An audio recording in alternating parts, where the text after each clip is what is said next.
Michael Ostrom puppeteered Cornelius in the Jim Henson Company series Earth to Ned on Disney+. He also played Rankle on the Netflix series The Curious Creations of Christine McConnell. I talked to Michael about these projects as well as Puppet Up Uncensored, No You Shut Up, the reboot of Sigmund and the Sea Monsters, and much more on this episode of Under the Puppet. You're listening to Saturday Morning Media. And now, back to our show. Welcome to the show that is preserving puppetry through the personal stories of professional puppeteers. My name is Grant Pachoco, and this is Under the Puppet. Michael Ostrom, welcome to Under the Puppet. Oh, thanks for having me, Grant. Excited to get to talk to you about all the many puppetry things that you have worked on and much, much more. But I always like to start by asking, do you remember your first exposure to puppetry, the first time you saw puppets? Well, yeah, for me, it was Sesame Street. I'm one of the original Sesame Street kids. And, I'm sure my mom just plopped me down in front of it. But I do know that I loved Rubber Ducky, the song that Ernie sings, right? Yeah. I'm the youngest of four kids, and someone bought me a 45 of the Rubber Ducky song, and that was my record. Like my big brothers and sisters, they had records, but I had my record.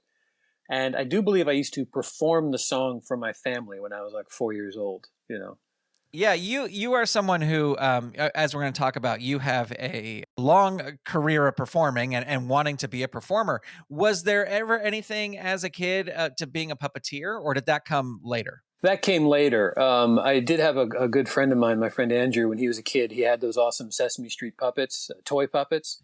And he and I used to work up puppet shows and perform them for his mother in his basement. And the funny thing is, I think I've told you this before, we would often forget what we had planned to do and then just make things up with the puppets. It wasn't much of a show, but lo and behold, here I am later in life doing exactly that in Puppet Up. So prophetic, I guess.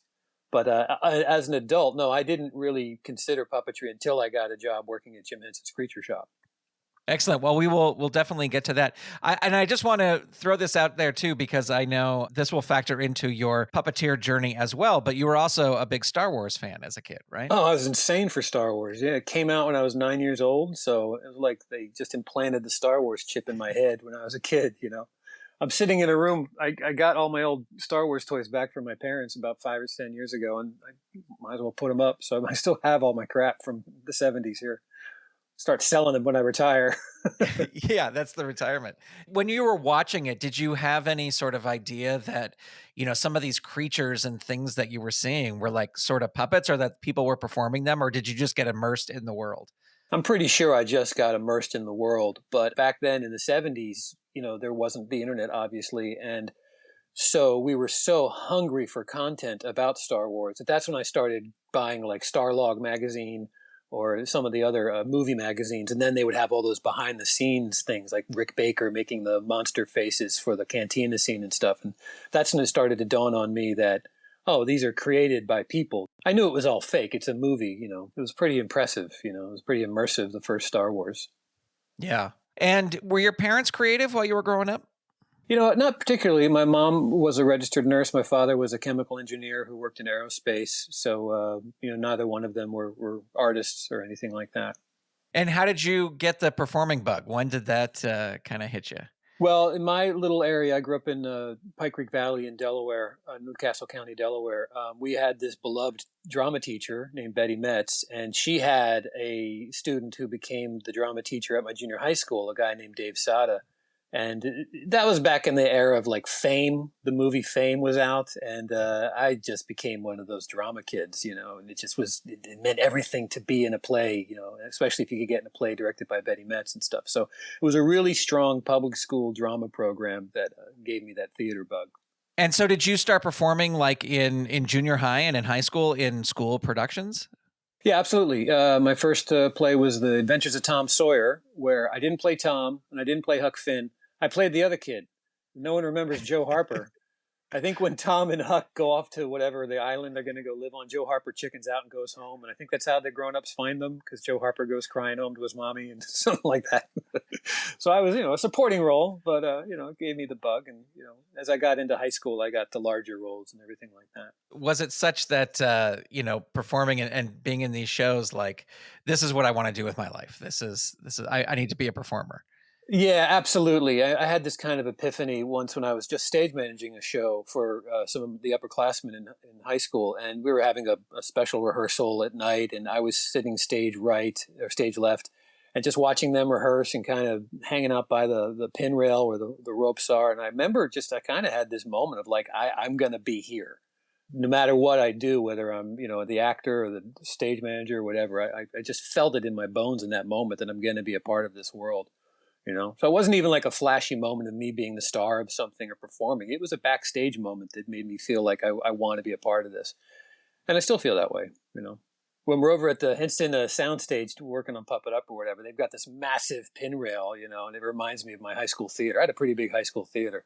And it just always kind of takes me back to that moment as kind of a touchstone for me. Like, yep, you did it. You're here. You're in the biz. Yeah. For better or for worse, here I For am. better or for worse, yeah. Well, and you went on to study theater and get a degree in it in college, right? At Temple University? I went to Temple University. I got a BA in theater, and while I was there, I had the great fortune to work at a theater. It's a great theater in Philadelphia called the Wilma Theater. I was able to perform there while I was an undergraduate, so I was pretty fancy that way. It's funny. My roles at the Wilma got smaller as I went along, but I did three. I worked on three different shows there when I was an undergraduate, and that again solidified that I'd made the right choice for myself. So after you graduated, you spent some time with the California Shakespeare Festival as well. Yeah, I did. I had visited a friend of mine up at Stanford and done some theater with him. He was in the directing program there, and I kind of fell in love with California. So while I was back in Delaware after I graduated, I'd worked a little bit at the Delaware Theater Company, but I applied for an apprenticeship at the California Shakespeare Festival, and I got in. That's where I did all my Shakespeare work because that ended up turning into 2 additional seasons with them, and that was my whole. I lived in the East Bay and then over in San Francisco, and I had basically spent the early half of the 90s doing a lot of theater in the San Francisco Bay Area, which was just wonderful. I made a lot of good friends and had a lot of great experiences doing that. Yeah, well, and you're someone who I love performing with you in Puppet Up and other things we get to perform in because it's partially your training in theater, and it's just I know that if we get a theater style, you're going to knock it out of the park, and it's so easy to improvise with you, in that kind of thing, and definitely like if we get the suggestion for a Shakespeare scene or whatever, it seems to me, looking from the outside, that you really enjoy sort of Shakespeare and a little bit of that classic theater stuff. Yeah, I haven't done it in a long time. I do miss it somewhat because it's so challenging to, the job of an actor when you're doing classical theater is to digest the material. You do a lot of table work, you do a lot of research, and then to just have it become something that just comes out of you like second nature. Because if you can digest that material and process it and then regurgitate it, probably isn't the word I'm looking for, but let's just say regurgitate it. Your job is to make it understandable to the audience by you understanding it so clearly. And for example, I saw a production of Pericles by Shakespeare once that was absolutely baffling to me. It was just like I couldn't follow it because the performance was so stilted and so Shakespearean. And then I saw a production at the New Jersey Shakespeare Festival, same play, Pericles, and it was done in this kind of broad and hokey style that maybe a purist might think was sort of trite, but I understood everything they were saying. And I think, is this the same show that I just saw at this Fancy Pants Theater, earlier? So I just thought the second version of the production, the people had done their work, they'd done their homework. And Shakespeare and classical theater shouldn't be something that is so obtuse that people are turned off by it. A really good Shakespearean production, you're going to not notice that the language is heightened or different. So I certainly something I always aspired to is to make it, to communicate it to the audience in a way that puts them at ease and helps them follow along. And I get a kick out of it because it is such a challenge. And you do feel like you're part of something bigger when you're doing a play that's 400 something years old, and still getting laughs from it or getting the audience to get moved by it or whatever. So, and then, I get a kick out of making fun of it too when we get to do the puppet stuff, of course. Right. When is there going to be, I mean, I'm sure there has been in some form, but when is there going to be a big mainstream puppet Shakespeare production? Oh, I don't know. Never. I don't know. I mean, I'd Never. love to see someone try. I've seen some Yeah. things. I've seen some weird things where people do, and people will put puppetry in Shakespeare. Of course, there's like in The Winter's Tale. There's always this challenge of one of the characters gets eaten by a bear, and in Shakespeare's time, probably someone put a bear skin on and ran it. It probably looked hokey in Shakespeare's time, but I'm sure productions have tried to do a bear puppet. We were doing it up at Cal Shakespeare. We were doing Winter's Tale, and someone suggested we just borrow the Cal Berkeley mascot suit. I think his name was Oski the bear. Let's just have everything stop and have the Cal mascot come out and eat the guy. Perfect. Yeah, we're not going to fool anybody that there's a real bear on stage. Right.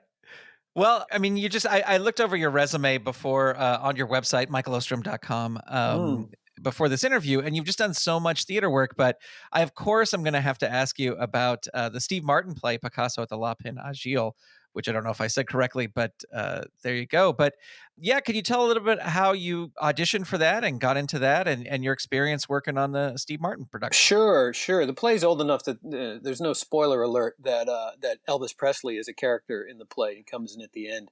But the play is basically kind of like a joke. Steve Martin said, "What if young Einstein and young Picasso meet in a bar?" And the bar is the Le Pen Agile in Paris when they're very young men, and they both kind of have a intellectual duel over what is going to dominate the 20th century. Is it going to be art, or is it going to be science? And at the end of the play, a meteor crashes in the bathroom and young Elvis Presley walks out and he gives Picasso the vision for one of his great paintings. So my, at the time, girlfriend and now my wife, Zachary Barton, the play came to San Francisco. The national tour of the play came to San Francisco from New York City. And so one by one, they replaced the New York actors with San Francisco actors. So I weaseled my way into an audition, and the role would be for the role that I played, Schmendeman, who also that actor understudied Einstein and understudied Elvis.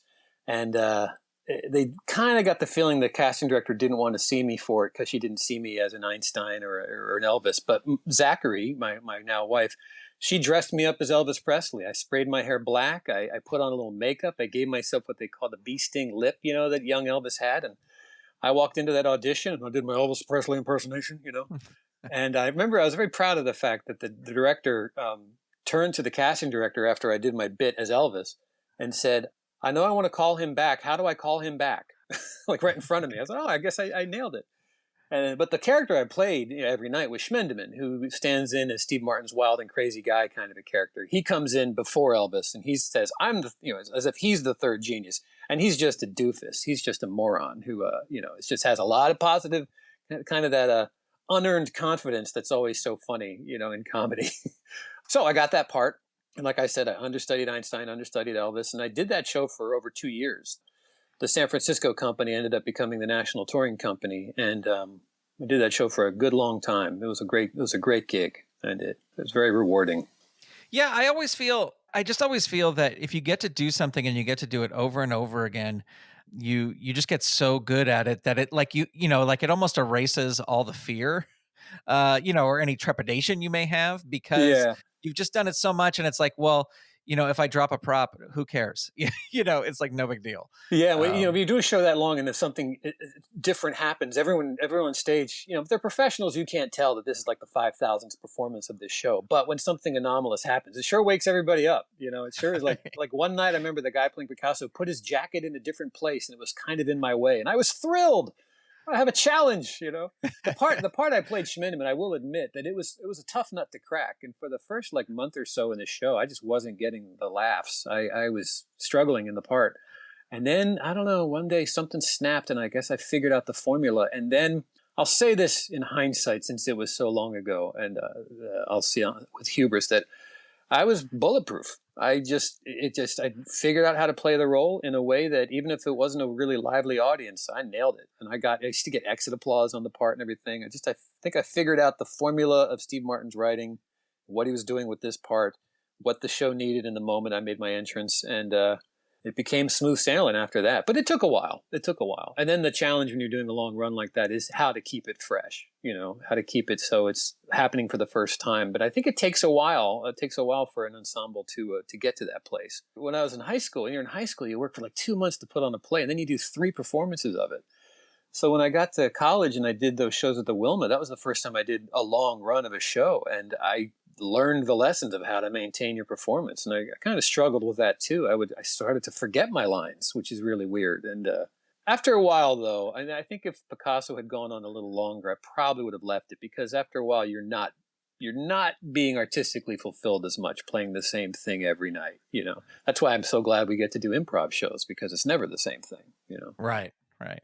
And you also toured with that show too, like on the road a little bit, right? Yeah, like I said, the San Francisco company became the National Touring Company, and we toured for almost a full year.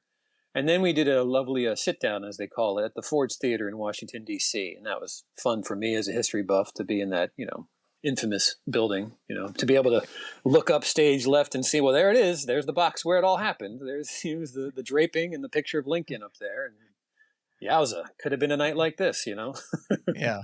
Well, how did you decide to being somebody? I mean, I know you grew up on the East Coast and then you moved to San Francisco, and we're working there. And but how did you decide to settle in LA? Was that just like, well, that's I want to do performing. That's where you go. Yeah, and particularly I wanted to do film and television, which, some of that comes through San Francisco. There's some commercials that cast and shoot in San Francisco, but not enough. And I wanted to try to come down here and just, take my stab at the big pie down here.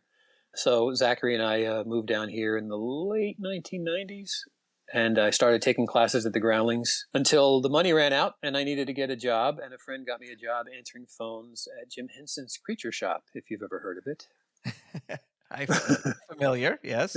So yeah, so what was that interview process like? Getting hooked up with the Creature Shop? Was it like a simple business interview, or I no.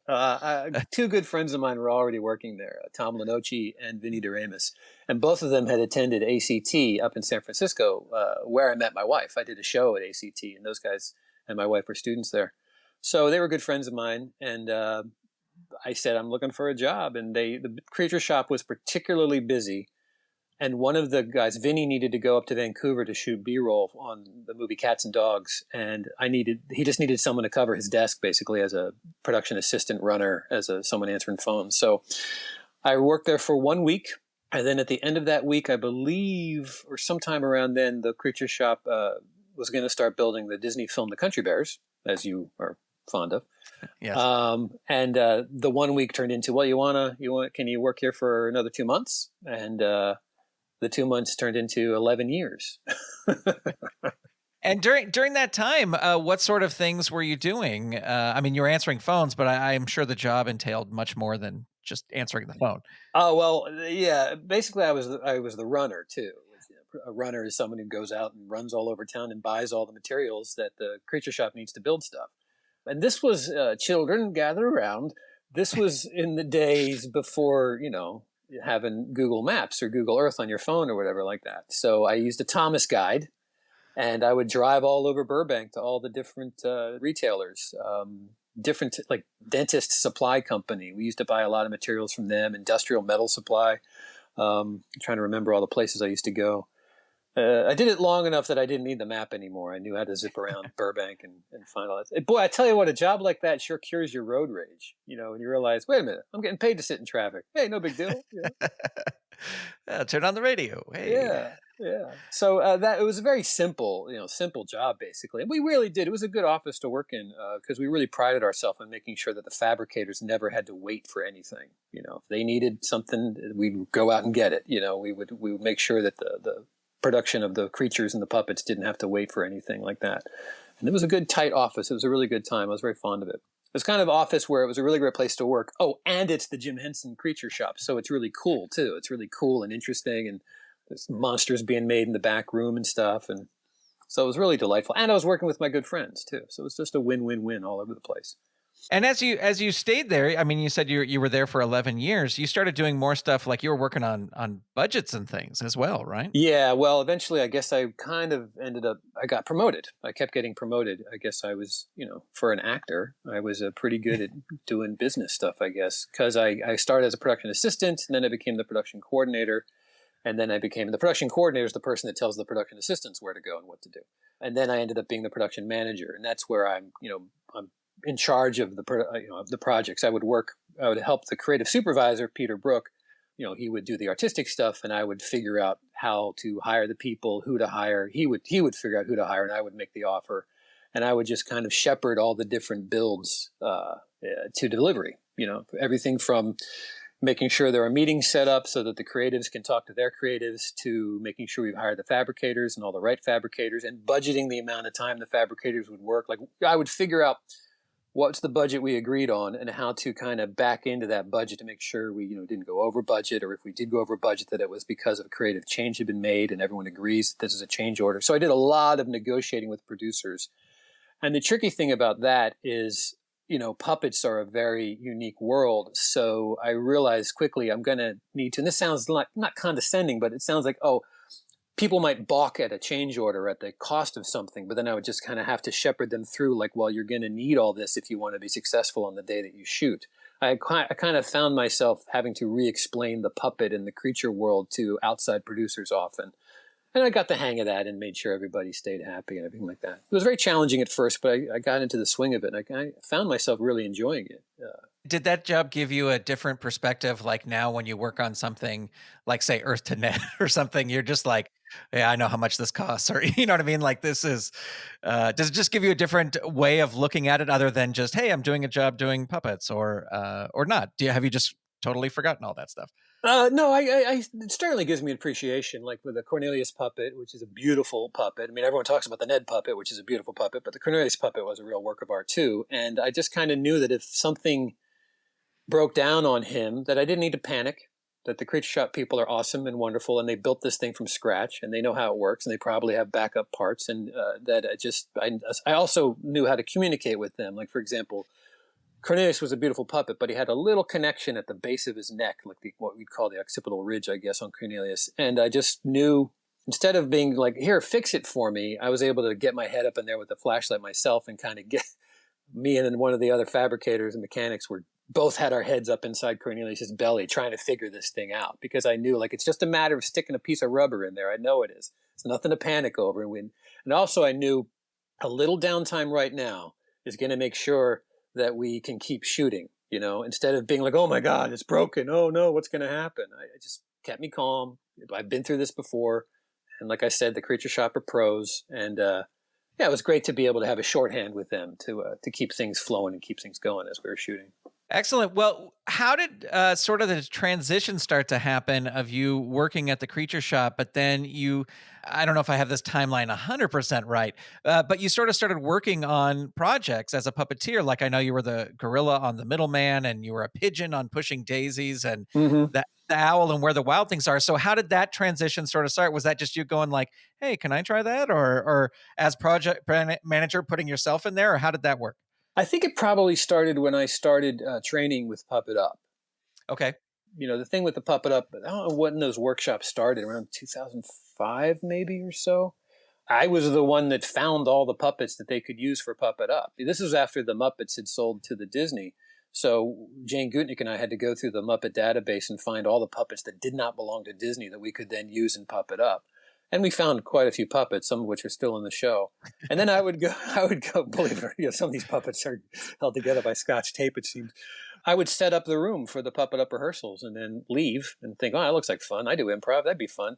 And then the next morning I'd go and put it all away again, and slowly, I don't know who to thank for this, whether it was my boss, Angela Burroughs, whether it was Jane Gutnick, or whether it was Pete Brook, but somewhere down the line, I got invited to participate in the Puppet Up workshops.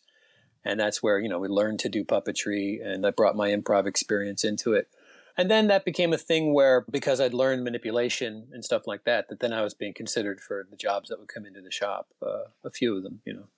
I would often, we'd gather a list of puppeteers to recommend. Brian Henson would recommend them, or Pete, and I would never put my name on that list because I thought, that seems a little underhanded. But then Pete would put my name on the list, and some of the jobs I auditioned for, and some of the jobs, I'll admit, they were proximity. I was there meeting with them, and they would have me do it. I didn't get every gig, but I did get a few gigs out of it. Yeah, well, I mean, we've talked to on the show before. It's, if you're a builder or involved in that aspect of it, it's a kind of shorter path to get the job because you built the puppet. You know what I mean? Or Certainly. you like Yeah. you said, the proximity. So it's nothing, that happens. Yeah, I was going to be on set anyway because I was the production manager and I was going to be, managing the Henson crew on set. There'd be like two or three people that would go along with a complicated animatronic creature on a show, and just kind of made sense to have me wiggle the eyeballs, as we say, or whatever, you know. Yeah. So going from sort of the production side of things to puppetry, how hard was it to learn like sort of the Henson techniques? I mean, I know you were receiving training through Puppet Up, but like monitor work and all that kind of stuff. Did that come easy to you, or was that a bit of a challenge at the start? Oh, it was definitely a challenge at the start, as you know, like that whole backwards monitor thing can really screw with your head. It's been so long that I kind of don't really remember it being that difficult, but I do, I would, with a lot of confidence, enter a scene and realize I'm on the other side of the frame. I came into this shot like gangbusters, and I'm just completely wrong. But I've kind of got my head around that now. But no, it's a tricky thing to learn how to do. Let alone little things that we don't think about so much anymore, like keeping your puppet at a consistent height for the duration of a scene. Let alone that the Henson way of making the eyes appear in the frame and everything, and lip sync. Which these are things that I still have my zones of concern where I still need to, I still get notes on certain aspects of puppetry. I don't know that I'm the greatest technical puppeteer, but I think what I bring to it is my acting experience and my improv experience, and hopefully those compensate for maybe my whatever you want to call it. Yeah. Yeah, and also you are left-handed as well, Yeah. which most everything, is built around right-handers, and when, setting up shots and stuff, everyone just thinks, "Oh, the puppeteers will be standing this way," and then it's like, "Oh, no, left hand." So, uh, I don't know, was that like another hurdle, or was that, easy to just get people to see and work around and stuff like that? It's not so much of a hurdle, but it is something that I just kind of think like, well, everyone here is right-handed, or they like you said, they designed this shot assuming a right-handed puppeteer would be doing it, and I got to cram my body under this thing in a different way. But as I learned that as the shot is getting set up to make sure I speak up for myself and make sure that there's room for me in the shot and whatnot. And then there's a way to just compensate. Look, if everyone's lined up and they're all crammed together and they're all right-handed people, I can kind of contort my body in a different direction and do the kind of the way we kind of spoon each other, I guess is what you might want to call it. And I've also become a little ambidextrous. When we were the windy bit that we do in the show, when I'm one of the windy girls, I have to do that right-handed. And I tried doing it left-handed and just thought, oh no, I can't do this. But instead of saying I can't do this, I thought, I've been doing this for years now. Figure it out, kid. And I did. And it's really, there's been times in the Muppets when I work with the Muppets in big crowd scenes where I've had two puppets on each hand. I think you get enough experience. I wouldn't try to do a scene right-handed right now, but if I absolutely had to, I'd be curious to see how well I did. I think I have enough Yeah. experience now that I might be able to make it work. I wouldn't prefer to, but I probably could. Basically, the biggest challenge is fitting yourself into a scrum of other puppeteers as a lefty. And now, if you see me in a Puppet Up show, I always take that stage right position in the beginning of the scene because that's just easier to get my 6'1.5" head out of the shot if I'm standing stage right, putting my puppet into the frame that way. Yeah. I'll do that in class all the time. If someone lines up with me in class, I go, I'll be over here. I'll be over on this side. Thank you. Well, you brought up something good, and I want to ask about this, and because I do think it's important, and it's something that I struggle with, but that is speaking up for yourself. Hmm. Because I think a lot of times, if I'm lucky enough to get on a show or to do something, and someone says, "Oh, you're going to go do this," and I see a problem, like I'll just be like, "Okay, well, I don't want to say anything because we got to keep going." You know what I mean? And but the importance of speaking up for yourself. Well, to me, I think that's where the Creature Shop experience comes in because I was on set often, representing the Henson Company and being a liaison between the production and the performers. And I realized, the big issue is keeping the day moving and making sure I've anticipated any little bumps that might come up. So I think it gave me that confidence like I would often have a commercial producer would want to do a thing with the Henson Company, and I would go over the costs they're going to need, not just the building of the puppets and hiring the puppeteers, but I would say you're going to need to rent, 2 or 3 or 4 monitors, so all the puppeteers can see what they're doing, and they would balk at that. Like, what do you need monitors for? And you and I know why we need monitors. It's how you do television puppetry. But this is a producer on the other end of the phone just thinking dollars and cents. And I would learn to say to them, because it will keep your day moving. If we spend a day playing the game of the director saying, "Oh, it doesn't look like you're looking in the right place," it's absurd to do puppetry without monitors in television and film. But I would have to encourage these people. I did a little bit on The Middleman. I did a couple episodes of The Middleman, and I did a one episode about vampires, about the spirit of Dracula was stuck in a ventriloquist dummy. And it's a great show by Javier Grillo Marchó. And the show ends at a ventriloquism convention where the spirit is jumping from ventriloquist to ventriloquist. And I was one of the last ventriloquists to have the Dracula puppet stuck on his hand. And this show, didn't want to use monitors to do this. But we were doing basically an over-the-shoulder shot of me and my shoulder and the back of the Dracula puppet's head. And it needed to kind of come into a shot and hit a mark so you could see the actress's face reacting to the puppet.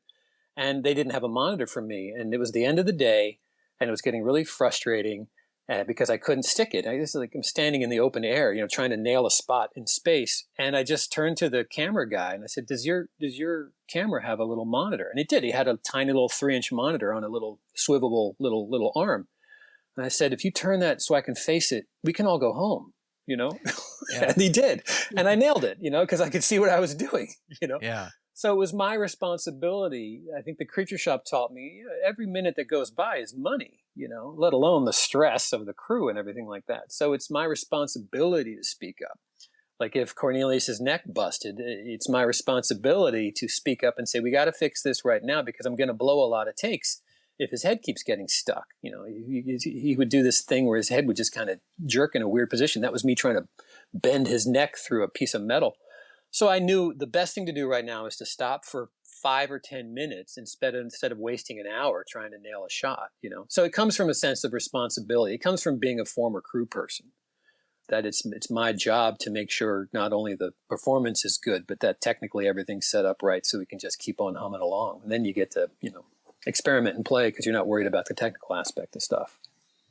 Right. They're not going to think you're a diva just because you asked for a monitor to be moved or you asked for a monitor because you need it. That's what you need to do your job. Exactly. And I do try to couch it in those terms, we know there are some divas that will ask for a bunch of stuff and, but I think because I come from a theater background, a show must go on kind of background, and definitely the technical experience I had, that it's not diva-ish to keep the day moving, to keep everything humming along, Well, you mentioned that you've worked with the Muppets and you've done a lot of, is it additional Muppet performer? Is that the title that? Yeah, I guess, some people frown on the term Muppeteer. I think it's kind of a cute term, but we get credited as additional Muppet performers. And I have been doing that. I did that for quite a while.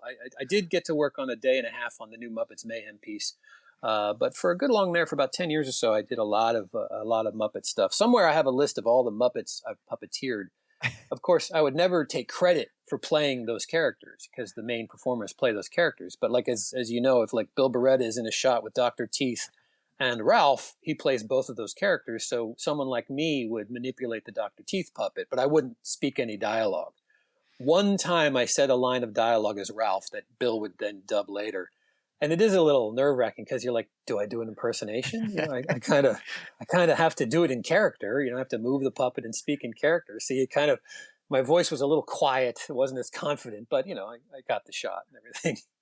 Yeah, I think it's interesting because, as you say, you're performing these characters in a big group scene or whatever, but like people still know every single one of those characters. And and somebody's always looking at one of those characters. So is there like a pressure of like, I have to know every one of these characters' personalities and how they would stand in this scene? Or is that something like you maybe ask beforehand, like, hey, how would so and so do this during this thing? Or Well, I never really felt a pressure to do it. I felt more of a responsibility to do it. And there's an example in that is often Bill Beretta would have me do Bobo the bear, who's such a large puppet that he's on a backpack, kind of like Cornelius was on a backpack. And before every take, Bill would remind me there's a very special way to hold the Bobo puppet. The Bobo puppet, if you put your hand in it, and then how do I describe this in an audio way? I could just put my hand in the puppet and just puppeteer the face, but he reminded me that you then do a thing where you kind of squinch his face down a little bit so that his snout is more parallel to the ground and not sloping down at a 45-degree angle. The puppet's not necessarily built that way. And Bill would kind of, he would come over and very quietly in his very friendly Bill Beretta wink, Michael, remember to flatten that snout, flatten that snout, flatten that snout. And, there have been other times, I think some of the main puppeteers have been very, very nice. I remember Steve Whitmire came up to me once. I was doing Link Hogthrob in the background for the first, Jason Segel movie. And he kind of pointed out to me that you kind of push Link Hogthrob up because he's very confident. He's this movie star kind of guy. And he's always sort of kind of has like a pull up his, what, a little bit. He's a very upright, rigid guy. You never let him hunk down. You never let him kind of like sag. He's always kind of upright. And he just told me that, and I just remembered that. And okay, that's my job, is to make it look as if he's puppeteering that character, not me. do you learn a lot about puppetry or puppetry for film, getting to sit and watch these performers like Steve Whitmire and Bill Beretta and Dave Goelz actually do their work? Like, do you sit there and watch them perform? Absolutely. Yeah. If whether I'm waiting for my turn in the back of a shot or I'm just sitting to the side. Yeah. But then again, you do and you don't because they make it so effortless. Like their technique is honed, If anything, I always joke like I want to be Dave Goelz when I grow up because he's so experienced and he's so casual on set, and he's so comfortable. And he's so, not that he's not impressed by the trappings, but he's not intimidated by the trappings because he knew Jim. He's been there since practically the beginning, So I always joke like I want to be like Dave Goelz. But I did learn from his attitude on set to just relax, just be here. It's fun. We get to do this. It's great. It's a great experience. It's delightful. And, we're just putting on a puppet show, even though it's like the Beatles of puppets, Right.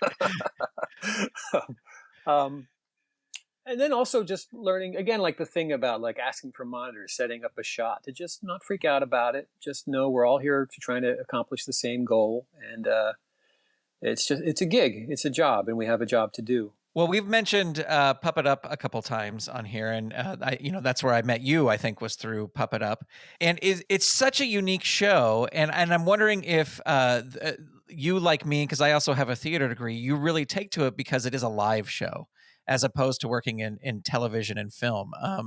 Do you have a preference of like you? I mean, I know if money is the subject, the television and film will win the day, but. Yeah. Do you have a preference of doing movie stuff or Puppet Up, or, like if Puppet Up could pay your bills forever, would you rather do that forever because it's live? Well, I think I'd rather do it all, of course, but Right.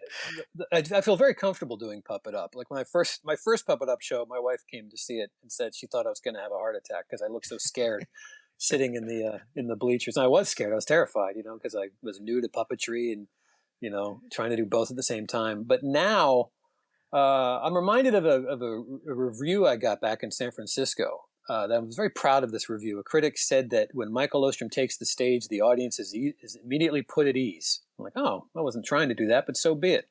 I really feel very comfortable up on stage and Puppet Up. I know that improv is kind of the daredevil act, and part of the fun is the audience. They don't want to see us fail, but they want to see us rise to the challenge. And each improv is an opportunity for them to see, are they going to figure it out? Are they going to make something funny out of that suggestion? And I guess I've been doing it long enough that I feel very comfortable in that position. And I feel very comfortable kind of putting the audience at ease. And just part of the show is watching us in our black outfits, and how we react to the suggestions and how we interplay with each other. And I've been doing it long enough now that it's just, again, I wouldn't say that I feel like I'm bulletproof because that's hubris. And the next thing I know, my next improv is going to stink out loud.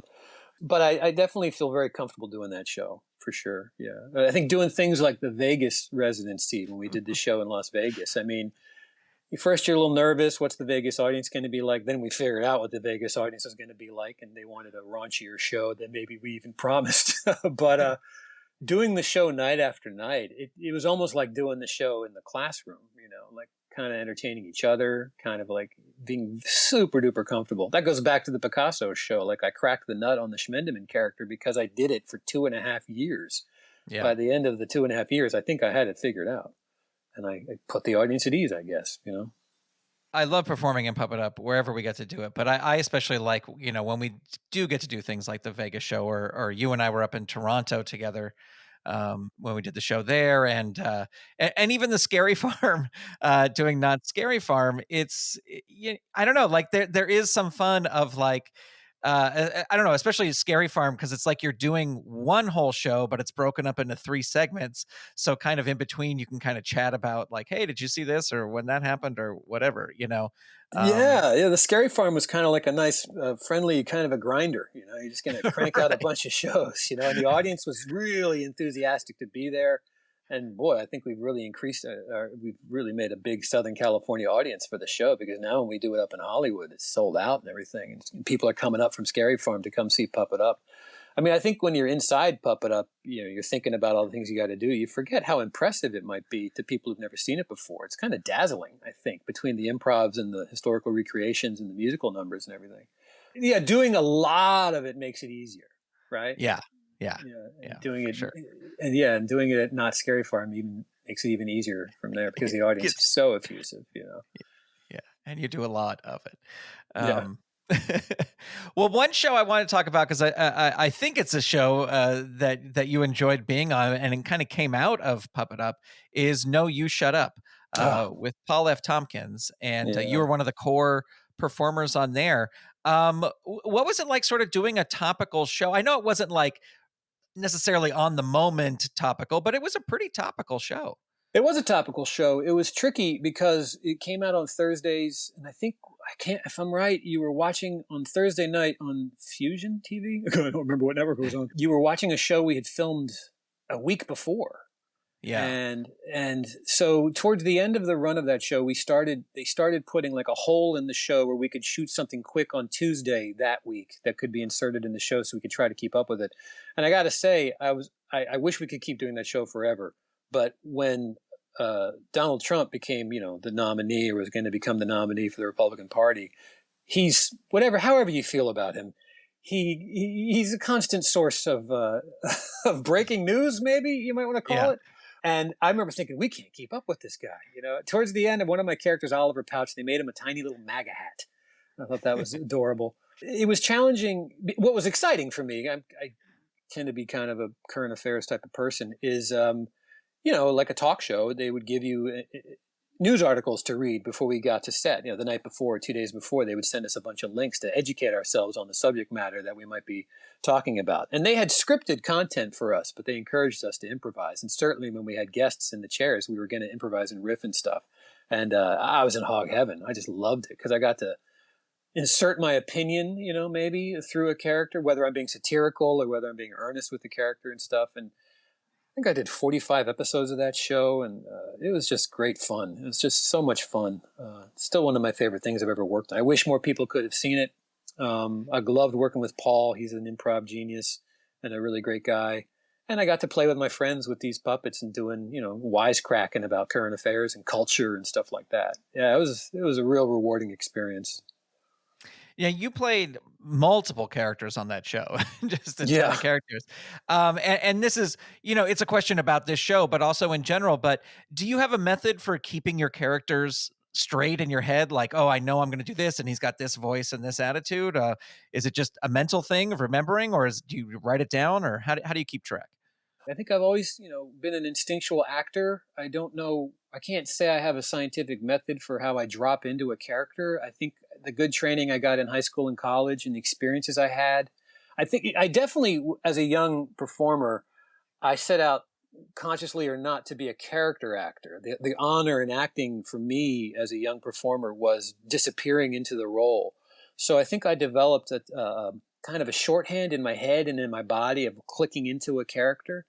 And it doesn't really, it's not really a challenge for me. I think it just is I just get into a mindset of like, well, this is how the Constitution, which is a puppet I puppeteered, would react to this, or this is how Oliver Pouch, who was this kind of slimy politician guy who would just lie to your face and then the next second tell you, he didn't say the thing he just said. I just kind of click into that groove and hide. I definitely think I'm one of those people that, probably because I was an overweight kid and self-conscious about all that, I got into acting as one of those introverts who is gonna, if you're gonna make fun of me, I'm gonna stand in front of the whole class and be a class clown. Then I'm gonna drop into this character and be this thing instead of to kind of deflect you away from who I really am.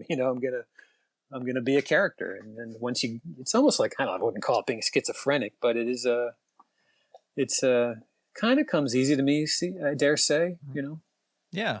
Yeah. No, that's great. I know you play different characters on that show. If you do get to play a character more than once, like each time you play it, it kind of cements a little bit more into you. Like, oh, this is who this character is. Yeah, you build a history for that character. It starts to Yeah. accumulate after a while, right? And on that show, were you kind of free to do that? If you came up with something, it's like, oh, this is what he is now, and the production was like, yeah, okay, that's fine. You know what I mean? Like, to build that history that maybe necessarily wasn't written at the beginning. Sure, to a point. I think they gave us great leeway and great freedom, and they really trusted us on that. There was only a very few times where they would say, "We wrote him to say this," and I would think, "Well, he wouldn't say that." We're like, "Well, he would." I'm like, "Okay, you hired me to do this, and I'll make that work. That's my job, is to make the material work, right?" And Right. there are other times when I've been on shows where, like, not to jump around, but on Earth to Ned, as we were trying to figure out who Cornelius would be. The head writer and I, Eliza Skinner. I mean, there's one great day where I was riffing as Cornelius, and she kind of came up to me in between takes and said, "So he's not dumb, is he?" I was like, "Nope, he's not dumb. He knows his place, and he's making the best of his situation." And from that day, not that there was any problem before that, but I think that was when she and I kind of got together in our brains about who that character would be, and the writing started to reflect that. So it's very Yeah. collaborative. And I've never really had any situation where someone has said, "You're doing it wrong," or anything like that. I think because the shows I've been in have tended to hire me because of the improv, I think that's what they hire me for, is to flesh out these characters and have them make sense. Yeah. Well, you also got to play the role of Blurp on Sigmund and the Sea Monsters, sort of the revamping of the classic Sid and Marty Krofft show. Can you tell us a little bit about working as that character, as the, I want to say evil, but as the the mean brother to Sigmund? Yeah, that was a great delight for me because the original Sigmund and the Sea Monsters was one of my first early favorite TV shows. And I do believe it was one of the only Sid and Marty Krofft shows where they did multiple seasons. I think Land of the Lost, they did multiple seasons. But whereas before, like Puff and Stuff, they did one season and just realized, oh, we can just syndicate this and it'll just make money for us. So there were a lot of episodes of Sigmund. I love that show. And then I got to be in the reboot. It was awesome. And Johnny Whitaker was in there, the kid from the original show, all grown up. And I really, really enjoyed playing Blurp because whereas I didn't want to be scary to the little kids or he's the mean brother. But he's a little scary. He's got sharp teeth, whereas the other one, Slurp, doesn't have sharp teeth and stuff. I kind of delighted in the notion of being something that might give kids a little bit of a thrill, kind of a safe scare, you know what I mean? A soft scare, but still a little something that people might get a little kick out of him. And for me, it was just a delight to be a part of the reboot of that because it felt like something in me was coming full circle that I got to work on. I'd imagine it to be like working on Sesame Street. It'd be great to be a part of that because holy moly, it's been around all my life. So that was a great thrill and a great honor. It was a great experience working with Sid and Marty Krofft. It was great working down at the beach under the cliff where the Planet of the Apes, where Charlton Heston saw the Statue of Liberty down there at Point Magoo, I think it is. That was just a delight. Like that was just like a life milestone for me that I didn't expect to come along, because I didn't expect them to do a reboot of that show, but that I got to be a part of it was a great honor. And what was it like sort of creating the performance of Blurp with the suit performer as well? And I'm sorry, I tried to research the suit performer's name and I came up with a couple different answers, so I didn't want to say, but, working with someone else to kind of create that one performance. That was great working with the suit performer was Megan Godfrey, who's a stunt woman and a suit performer. And I will say that she was so good. I couldn't believe that she didn't have a monitor inside the suit. I would kind of like give her a little quiet direction before a take and say, okay, you're going to turn a little bit here, turn a little bit there, like, okay, move your head a little bit like that. But once we were rolling, it was as if she had a monitor in the suit. She's Megan Godfrey. She's a really talented performer. And it was just great fun working with her and trying to crack her up over the comms in between takes and things like that. I had a great time with her. I would say another great suit performer is Morgana Ignis, who was inside Ned, and she was inside Edgar on Curious Creations. I couldn't believe she didn't have a monitor inside the suit because she was so good on camera. It's spooky how both of those performers were to be able to nail the takes without being able to see what they were doing. So when you find a performer like that, it is kind of weird how you just get into this simpatico. Like a great credit to the Ned team on Earth to Ned, because that was a very complicated, gigantic puppet to work. And when you watch that show, it looks like an organic living being, you know? So Right. great talented groups of people there. You played Rankle on the Curious Creations of Christine McConnell, and he's such an interesting puppet. Was he like an RC puppet, a remote control, or were there cables attached, or how did Rankle work? Yeah, that was easy street for me, boyo, because I was controlling his face, his mouth, and his eyes, sitting in a chair, 10 yards away from the set. And puppeteer Tim Lagasse, he was the one that had to be jammed underneath of things and hidden behind walls and whatnot. Like I said, his face is all animatronic, but his body is cables. So his body is mechanical and controlled by steel or metal cables and stuff. And he's got different articulation points. He does basically just sit. Like there wasn't a budget to make him walk around or anything like that. So he just sort of appears in places and sits there and does his snide little comments. But all I had to do was sit in the, kind of a little video village for puppeteers and do my thing. And poor Tim had to be twisted like a pretzel underneath the couch or et cetera. So combination of a practical mechanical puppet and an animatronic puppet. Yeah. Yeah. Yeah, I remember, I think I was there one day and Colleen Smith, like took me on just a little tour of the set because I didn't, I wasn't in there, know what was going on. And that set was like so packed into the Yeah. soundstage. Like it was like you had to squeeze between things. And Yeah. so even just, I imagine puppeteering was even crazier for Well, Tim.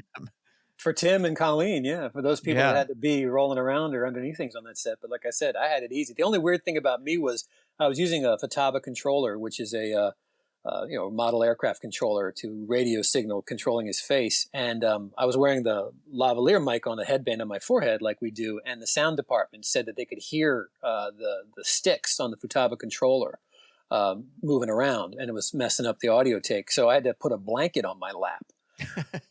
So it looked very strange. Me over there, this weirdo in the corner with a blanket on his lap, With you his can hands imagine, moving. with his Yeah. hands moving around, Yeah. talking in a funny little accent. No But wonder the set was closed. yeah, exactly. But yeah, you're right about the set. They used every inch of the soundstage and they really jammed the sets right up against each other. It was a lot of cable everywhere and everything, but they used every inch of it. As someone who is I know a lover of cats, was it fun to play a cat? And did you get to bring anything about living with cats into Rankle's personality? Not so much, except for maybe the hissing. Like the hissing wasn't scripted, but I would, whenever he would get so upset at somebody, I would just have him hiss at them or something like that because I know that's a very cat-like thing to do. You Yeah. know, he was less of. I always felt like I don't think this is canon, but he was more of like he was a very haughty, like old pharaoh who was trapped in the body of a cat. So he didn't act particularly cat-like, or if he did act cat-like of coughing up a hairball, which he does at one point in the show, he didn't think it was undignified, but that was just part of his new reality, I guess. But deep inside, he's like this grand pharaoh king of all he surveys kind of a guy who's now stuck in the body of this rotting cat.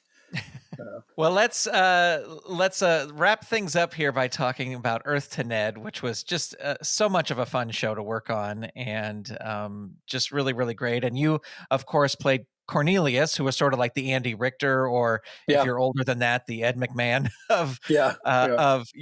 of the thing. What would I mean? I know it because I was there, but I would love for you to tell people what the audition process was like to kind of make it through to become Cornelius. Well, Brian Henson just got a bunch of us together and just did. I think he did chemistry mixes. He would have us all play against each other, or with each other rather. And I auditioned for both roles. I auditioned for Ned and auditioned for Cornelius. And I guess there were maybe 3 rounds of auditions. I can recall 2. Maybe there were 3. And I kind of didn't think I was going to get it. I don't know why, but I don't know. I just thought, just do your best and hope for the best. And the final chemistry thing I did was with Paul, and I just felt so comfortable with Paul. And I think I clicked into a method of playing off of Paul Rugg and feeding him, and he fed me. But also in that final callback, I sort of clicked into Cornelius's place, where he sort of represents the kind of put upon employee who kind of loves his job, kind of loves his boss, but it's kind of a love-hate relationship that he's only semi-conscious of. And I knew that it would be a source of great comedy. And that sure enough came out in our final chemistry read, because Paul was just really dogpiling on to poor Cornelius about talking about all the places he was going to send him and what he was going to have to make him. We riffed about toddler beauty pageants. And he came up with, like, you know what we're going to do, Cornelius? He wasn't named Cornelius at the time. He was called Sebastian at the time. He That's said, right. we're gonna send you up, and you're gonna enter one of these. You're gonna enter one of these toddler and tiara kind of beauty contests.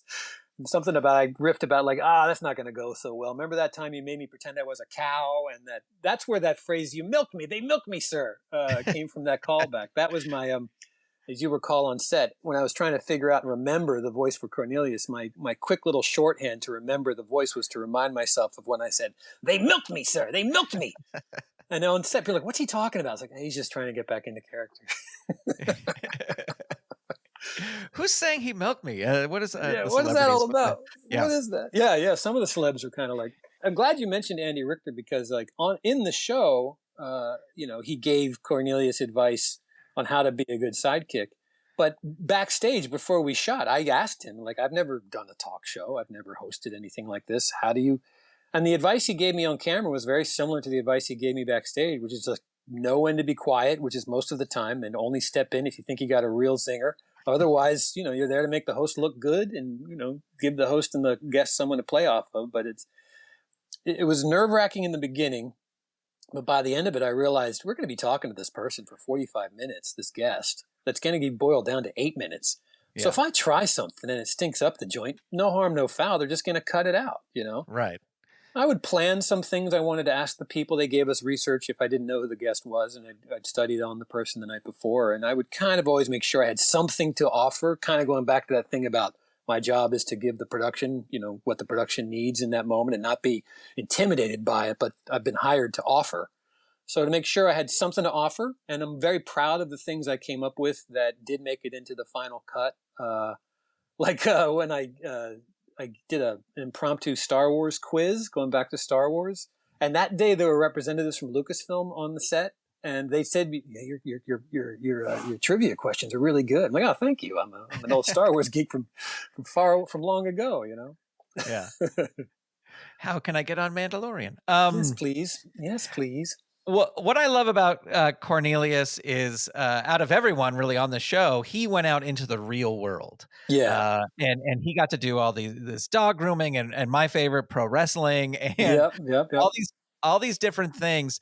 Did you enjoy filming those segments, or would you have preferred to just stay in the studio and do the studio segments? No, I loved them. I love doing them Yeah, because, this is a side note, one of the fun things is, like, just all people, when they see a puppet working, just get reduced to little children. So it's just like, I like doing man in the street things with puppets. I did that a little bit on No You Shut Up. And, like, we would do these excursions on the weekends. We shot those on the weekends. Like, I remember there's one we did a coffee shop where Cornelius tries to hide out as a human. He's got Groucho glasses on. He's not fooling anybody. And it's almost like put on a puppet show for the people watching, watching us yeah. shoot, the people walking by, or the wrestlers that were there that day. And it was just, I had such a great time playing Cornelius. I didn't mind working 6 or 7 days a week, because look what I got to do. I got to be Cornelius. It was delightful. I figured out how to adjust my energy and get through those 2 months of shooting, and I had a great time. No, I didn't mind doing them at all. I loved it. I loved it. Do you have a preference since you've done well? I guess Cornelius is sort of a combination of a hand puppet and a creature. But do you have a preference on which one you prefer, like more the hand and rod puppet up style puppets, or do you prefer doing the creature type stuff? I don't know that I have a preference, and I'll take whatever I get to do. The old kid in me that used to look at Starlog magazine and the behind the scenes stuff, I get a real kick out of the animatronic puppets for sure, the creature puppets, because they're just, they're doing that thing of trying to trick you into thinking they're real. So whenever I get a chance to work something like that, that's exciting to me. The soft puppets are a challenge, but they're delightful. It's not something I take for granted. I always try to be as good of a soft puppeteer as I can be, and I hope I do well. A few years ago, you created your own web series, Advocat, Yeah. and you've done a few different web series, different productions with Jim Henson and stuff like that. Do you work on creating your own projects and pitching and creating your own stuff? I do a little bit lately. I have just because I'm, as we say in the business, in between gigs. I'm not, I kind of came up as a performer and as an actor, and it makes you, I gotta say, it kind of made me maybe a little passive in my career at first. Like, I thought it was noble to just be ready to go and ready to audition and audition like crazy and get the gig and then serve the director, serve the text, serve the performance. And so it didn't really dawn on me to create my own work, kind of like the generation where everyone's an influencer, everyone's a TikToker now, or like people like become reality stars and then they end up being in narrative and stuff. So it's not necessarily in my wheelhouse to do that. But I will say I have been writing lately, and I did come up with a show. I did pitch it to Henson, and I've got other ideas, and I just look forward to seeing if I can kind of get them out of my brain and onto the page and see if something can come out of it. So it's kind of like, as I focus on the next chapter of my career, I think I would like to move into, because one thing I think about my career as an improvising puppeteer is like, hey, I've been giving it away. I've been, I've been kind of like coming up with witty, great stuff, but I would like to maybe get that on the page and try to, be a show creator and not just a show contributor. You know what I mean? Yeah, So yeah, we'll see. In the next chapter of my life, I hope to do more of that work. excellent. Well, Michael, I always like to ask at the end of every interview, what has been the highlight of your puppetry career so far? No, it's got to be Earth to Ned, and I'll say Earth to Ned because it was a great gig. But most importantly to me, it came out during the height of the pandemic, where there were no vaccines and people were in lockdown, and a lot of the critics, it was pretty well critically acclaimed for the critics that would bother to write about it. A lot of them have said, like, this is the perfect show for these times. This is a balm to these scary times we're all in. And actually, I will read a tweet to you that I actually printed up because it meant so much to me. Someone named Jordan Beck, who is at Dr_Magnifico, wrote, "My son was 6 for quarantine year, and Earth to Ned was hands down his favorite show. No hyperbole. It was one of the things that made all of the bad and scary stuff outside go away. We've probably watched every episode 20 plus times. #thanks to Ned." As much as I would love for that show to be readily available to everybody still, and they would do multiple seasons for numerous reasons, creatively, artistically, and financially, the fact that I created a character and was part of a show that soothed people during troubled times means probably more to me than anything else I've ever done. I may not have the fanciest career, but the times where I've been able to touch an audience and soothe them, make them laugh, or just make them feel better or forget their cares, that's a pretty good way to live, I think. Excellent. Michael Oosterom, thank you so much for being on the show today. Thanks for having me, Grant. Many thanks to my friend Michael Oosterom for joining me on this episode. For links to some of the things we discussed, check out the show notes for this episode number 85, over at underthepuppet.com. And if you'd like to hear even more of my chat with Michael Oosterom, download the free Under the Puppet app for iOS and Android and click on the gift icon in the listing for this episode. Well, now it's time to announce the winner of episode 84's giveaway for a 2023 adult membership to the Puppeteers of America. The question was, where did Dustin Curtis say he had a lot of photos from during his trip to Prague? And the answer is various museums featuring the history of Czech puppetry. And the winner is Malachi Havens. Congratulations, Malachi, your Puppeteers of America membership is on the way. We're going to take a bit of a break from giveaways for now, but stay tuned. You never know when they might return. Well, that's going to do it for this episode of Under the Puppet. I want to send out a special thank you to all the Saturday Morning Media Patreon patrons who help make this show possible. Patreon patrons at the producer level and above who get a special shout out are Eve Cunning, Kathy Crawford, Andrew Calcagno, Tony Urbano, Brandy, David Akers, Paul, Scott Armstrong, and Vicky Sebring. To become a patron, visit patreon.com/Saturday Morning Media and set up your monthly pledge today. And thank you for your support. Well, that's going to do it for this episode of Under the Puppet. If you have any questions, suggestions, or feedback about the show, call our voicemail line at 818-806-9604 or click the Call the Show button in the free Under the Puppet app for iOS and Android.